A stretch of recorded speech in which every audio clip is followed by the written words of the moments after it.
Hello दोस्तों, आज हम बात करेंगे क्वार्टर मास्टर के बारे में, जिसे हम एवल सीमेन कहते हैं, एवल बॉडी कहते हैं, एवी भी कहते हैं। जी हाँ, हम बात करेंगे एवी के बारे में। आइए दोस्तों, स्वागत है आपका केस शिपिंग एडवेंचर में। मैं हूं कार्तिक सरजवाल। आइए जानते हैं एवी शिप पर कितने होते हैं। एवी शिप पर 3 होते हैं, और 3 ही क्यों होते हैं इसके बारे में आपको ऑटोमेटिक ही पता चल जाएगा। इसकी इंपॉर्टेंस कितनी होती है जहाज पे, ये भी आपको पता चल जाएगा। इसकी इतनी ड्यूटीज होती हैं कि इसे हम एक वीडियो में खत्म नहीं कर सकते। अगर एक ही वीडियो में से खत्म करेंगे तो घंटों घंटों लंबी हो जाएगी। हाँ जी, इसका काम इतना होता है कि इसकी रिस्पॉन्सिबिलिटी इतनी होती है कि एक वीडियो में इसके बारे में नहीं जाना जा सकता। आइए हम डिस्कस करते हैं एवी के बारे में। एवी शिप पर 3 होते हैं, तो 3 से कम नहीं होते, 3 से ज्यादा हो सकते, जैसे बीएलसीसी, यूएलसीसी में, और as per company demand, as per captain demand, as per ship demand. इसी तरह से शिप पे 3 एवी मिनिमम होते ही होते हैं, इससे कम नहीं हो सकते हैं। इसे क्वार्टर मास्टर क्यों कहते हैं? क्योंकि यह कैप्टन के अंडर में स्टीयरिंग करता है, कैप्टन कमांड देता है और यह स्टीयरिंग करता है, इसलिए इसे क्वार्टर मास्टर भी कहते हैं। कैप्टन का दूसरा नाम मास्टर होता है, इसीलिए एवी को क्वार्टर मास्टर कहा जाता है। आइए अब हम जानते हैं एवी बनते कब है। जी हाँ, माइंड में ये चीज तो आती है ना, आखिर हम एवी बनेंगे कब? अभी तो हमने ओएस में काम किया, तो हम एवी कब बनेंगे?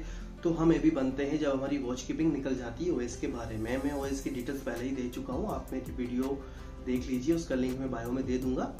हम जब हमारी वॉच कीपिंग निकल जाती है तब हम एवी बन जाते हैं, पर प्रॉपर एवी बनने के लिए हमें निकालनी पड़ती है सीओपी। जी हाँ, सीओपी निकालने के लिए हमें जरूरत होती है 18 मंथ की ऑनबोर्ड एक्सपीरियंस की, और हमारी सीओपी निकल जाती है। चाहे आप ओपन सिटी से आए हो या जीपी रेटिंग से आए हो, दोनों के लिए ही आपको 18 मंथ की नीड है, तब जाके आप प्रॉपर एवी बन जाते हैं, एक्सपीरियंस एवी बन जाते हैं। आइए अब हम बात करते हैं ये आखिर एवी अंडर में होता किसके है, किसके अंडर में ये शिप पे काम करता है। तो यह है चीफ ऑफिसर के अंडर में होता है। सारे डेक क्रू चीफ ऑफिसर के अंडर में ही होते हैं। बस एक एवी ऐसा होता है कि चीफ ऑफिसर उसे डायरेक्ट काम भी दे सकता है या बोसन द्वारा काम भी दे सकता है, क्योंकि यह एबल बॉडीज होता है, ये हर एक काम के लिए रेडी रहता है, एबल होता है, इसीलिए इसे एबल बॉडी कहते हैं। आइए अब हम जानते हैं आखिर इसका जहाज पे क्या काम होता है, इसका वर्क, ड्यूटी और ड्यूटीज क्या होती है। शिप हर एक एवी की ड्यूटीज 4 आवर्स होती है, डे टाइम, नाइट टाइम। पर जब एंकर पे शिप होता है, हम अभी बात करेंगे सिर्फ एंकरेज की। एंकर में ड्यूटीज क्या होती है एवी की। अगर एवी ड्यूटी कर रहा है एंकर पर, तो उसकी 4 आवर्स नाइट वॉच रहेगी, जिसे हम एंकर वॉच कहते हैं। उसके साथ एक ऑफिसर रहेगा, चाहे वो सेकंड ऑफिसर हो, चीफ ऑफिसर हो या थर्ड ऑफिसर हो। थर्ड ऑफिसर का टाइम होता है 8 to 12, तो उसमें 8 to 12 एवी वाला एवी रहेगा।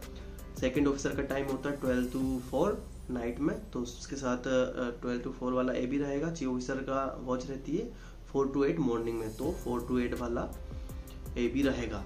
और इन एवीओ को ड्यूटी दे दी जाती, किस किस टाइम पे कौन सा एवी करेगा, ये चीफ ऑफिसर द्वारा इनको ड्यूटीज दे दी जाती हैं पहले ही। तो ये नाइट में वॉच करेगा, एंकर वॉच करेगा। एंकर वॉच में क्या करना होता है, इसके लिए हम प्रॉपर वीडियो अलग से बनाएंगे। अगर इसमें मैं हर एक चीज को समझाऊंगा तो आपके लिए वीडियो देखना मुश्किल हो जाएगी, क्योंकि वीडियो बहुत लंबी हो जाएगी।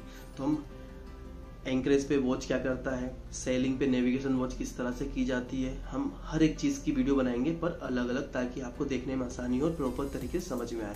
तो हम बात करते हैं कि आखिर ये काम क्या करता है। तो 4 आवर्स नाइट में वॉच करता है एंकरेज पे, और डे टाइम पे जब जैसे 8 to 12 वाला जो वॉच करता है, सुबह 8 o'clock को डेक पर रिपोर्ट करेगा, नाश्ता वगैरह करके। जब ब्रेकफास्ट वगैरह होता है, जो जैसे कि 7 to 8 ब्रेकफास्ट होता है, तो ब्रेकफास्ट करके ये डेक पर आ जाएगा 8 to 12 वाला, और 8 से 3 o'clock तक ये डेक पर रहेगा, काम करेगा। फिर 3 o'clock को ये ऑफ कर लेगा, क्योंकि 8 o'clock से इवनिंग से इसकी ड्यूटीज वापस इसे करनी है, तो इसे रेस्ट भी चाहिए इवनिंग में। उसके बाद जो 12 to 4 वाला रहेगा, नाइट में वॉच करेगा, और सुबह मॉर्निंग में 10 o'clock को रिपोर्ट करेगा। टी टाइम करके 10:30 पे ये डेक पर वापस आ जाएगा। डेक पर वापस आने के बाद ये अपना काम कंटिन्यू करेगा 3 o'clock तक। 3 o'clock तक अपना काम फिर ऑफ कर लेगा, क्योंकि इसे नाइट में भी वॉच करनी है। उसके बाद जो 4 to 8 जो वॉच कर रहा था अभी, वह सुबह 4 to 8 वॉच करेगा और कंटिन्यू 10 o'clock तक यह काम करेगा। उसके बाद ये इवनिंग में इवनिंग में 3 o'clock को वापस जाएगा और चीफ ऑफिसर के हिसाब से जो भी उसे काम दिया गया वो काम करेगा। तो अब हम बात करेंगे आखिर डेक पर एबी काम क्या करता है, एबी का वर्क क्या होता है। एंकर वॉच के बारे में हमने बात कर ली है।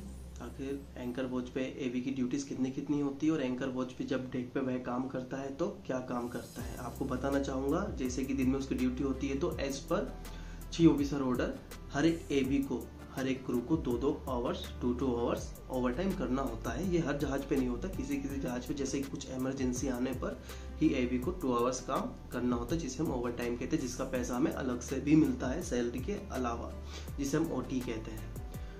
तो आखिर एबी डेक पर काम करता क्या है? एबी डेक पर काम करता है मेंटेनेंस का, जैसे कि चिपिंग, पेंटिंग वगैरह, नॉर्मली ये तो करता ही है। साथ साथ मेंटेनेंस में क्या करता है, साथ साथ क्यों मेंटेनेंस में रिपेयर काम हो गया, जैसे ग्रीसिंग करना हो गया, जो अपने विंचेस होती है, जो रोपिंग विंचेस होती है उनकी ग्रीसिंग वगैरह करना हो गया, कुछ मशीनरी चीज को ओपन करना हो गया बोसन के साथ या पंपिंग के साथ या फीटर के साथ, जैसे मैनहोल वगैरह, जो टैंक के मैनहोल वगैरह होते हैं उनके नट्स वगैरह को ओपन करना हो गया, फिर क्लोज करना हो गया। लेकिन ऐसे ही कि ओपन कर दिया, क्लोज कर दिया, उसे बाकायदा ओपन किया जाता है। ओपन के बाद उसकी गैस्केट वगैरह जो होती है, आपको हर एक चीज़ बताऊंगा, अलग अलग वीडियोज़ में हम अलग अलग टाइप की बातें करेंगे। आपको सिर्फ अभी एबी के बारे में जानकारी दे रहा हूँ।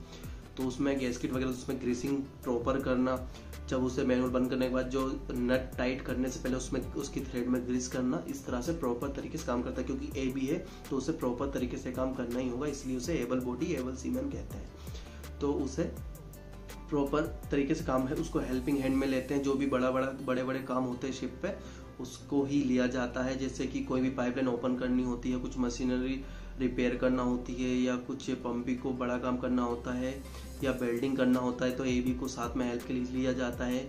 सेफ्टी के लिए एबी वेल्डिंग नहीं कर सकता क्योंकि एबी को राइट्स नहीं होते हैं। जब इंस्पेक्शन होता है टैंकों का, ब्लास्ट टैंक हो या कार्गो टैंक हो, इन्हें गैस फ्री करके इनका इंस्पेक्शन होता है।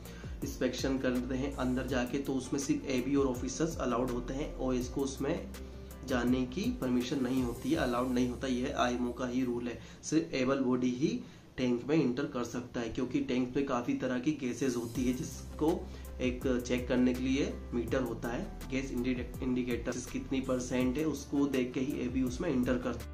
जैसे कि हाईएस्ट लेवल पे जहाज की सबसे ऊंची जगह पर फॉरवर्ड मास्ट हो या मेन मास्ट हो, अगर यहाँ पर काम करना होता है, या फनल डेक हो, यहाँ अगर काम करना होता है तो एबी को ही परमिशन और बोसन को ही परमिशन होती है। ये हाईएस्ट लोकेशन पे काम कर सकते हैं पूरी पीपीई के साथ। पीपीई में सेफ्टी बेल्ट को और जो डेक पर क्रेन होती है उसे एबी को और बोसन को ही ऑपरेट करने की परमिशन होती है, क्योंकि एबी और बोसन उसे हैंडल कर पाते हैं। उन्हें पता होता है कि क्रेन को कैसे चलानी होती, किस टाइम पे उसे कंट्रोल करना होती है, तो ये एबी और बोसन ही जान पाता है। इसी तरह से एबीज के कई काम होते हैं, कई ढेर सारे काम होते हैं जहाँ पर एबीओ की जरूरत होती है, इसलिए इसे एबल सीमैन कहते हैं। तो दोस्तों अब इस एपिसोड को हम यहीं खत्म करते हैं, क्योंकि हमने काफी जानकारी ले ली है एबी के बारे में। अब हम अगले एपिसोड में जानेंगे सेलिंग में एबी की ड्यूटीज क्या होती हैं, आखिर वो सेलिंग में एबी क्या करता है। अगर हम इसी वीडियो में बात करेंगे तो वीडियो बहुत ज़्यादा लंबी हो जाएगी, इसलिए टुकड़ों में एपिसोड बनाकर ये एबी के बारे में पूरी तरीके से जानकारी लेंगे, ताकि आपको वीडियो देखने में भी मज़े आए और आपको प्रॉपर तरीके से एबी के बारे में नॉलेज हो जाए। तो फिर दोस्तों मिलते हैं नेक्स्ट वीडियो में, बात करेंगे सेलिंग के बारे में। तब तक के लिए आपसे मैं अलविदा लेता हूँ। ख्याल रखिए, स्वस्थ रहिए और all the best for AB joining.